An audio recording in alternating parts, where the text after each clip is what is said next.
Why you suffer, a parable about illusion and true knowledge. Have you ever felt trapped by a fear that just won't let you go? A nagging anxiety, a persistent worry that coils around your mind and squeezes tight?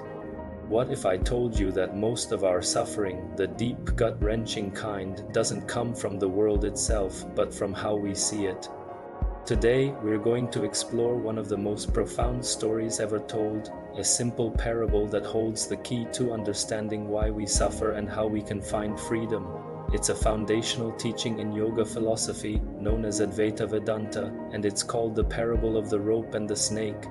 Stick with me, because understanding this one story can genuinely change your perspective on everything. Imagine a traveler walking along a dusty path as evening falls. The sun has dipped below the horizon, and the world is painted in shades of gray. The path ahead is dim, and details are hard to make out.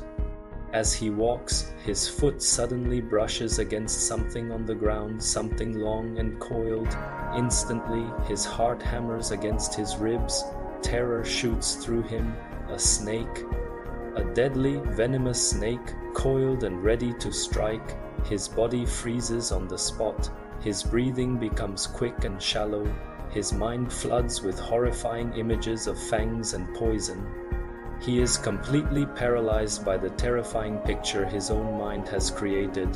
He doesn't dare move a muscle, convinced that any sudden movement will provoke the creature. The fear is real, it's visceral, and it has total control over him. He stands there, trapped in this state of pure terror for what feels like an eternity. The silence of the twilight path is deafening, broken only by the frantic pounding of his own heart, but he knows he can't stay like this forever. The fear is unbearable. He has to do something. Summoning every last drop of courage, he fumbles for a stone by the side of the path. His hand trembles as he picks it up. He takes a deep, shaky breath and, with a cautious flick of his wrist, tosses the stone toward the coiled shape on the ground. It lands with a dull thud. Nothing happens. No hiss, no movement, no deadly strike. A sliver of doubt pierces through his terror. Still hesitant, the man takes one tiny, tentative step forward. He squints, straining his eyes in the fading light, trying to get a clearer look at the object of his fear. He leans in, his focus sharpening, desperate to know for sure what he's facing. And then it happens. As his eyes adjust and his mind truly focuses, the terrifying image of the snake begins to dissolve. The scales, the fangs, the menacing coil, it all melts away. In its place, the simple, undeniable truth emerges. It was never a snake. It was just an old, harmless piece of coiled rope. In that single moment of recognition, everything changes. The heart-pounding terror vanishes. The shallow, panicked breathing returns to a calm, steady rhythm. The tension drains from his body, and a laugh escapes his lips, a laugh of relief, a laugh at the sheer absurdity and folly of his own mind. Think about what just happened. The rope didn't transform. The path didn't change. The only thing that changed was his knowledge. The light of true understanding shone on the situation, and the illusion of the snake was instantly destroyed. This is the core of the teaching. His suffering was never caused by a snake because there was no snake. His suffering was caused entirely by his own ignorance, his misperception of reality. The fear, the panic, the paralysis, it was all self-created, projected onto a harmless object.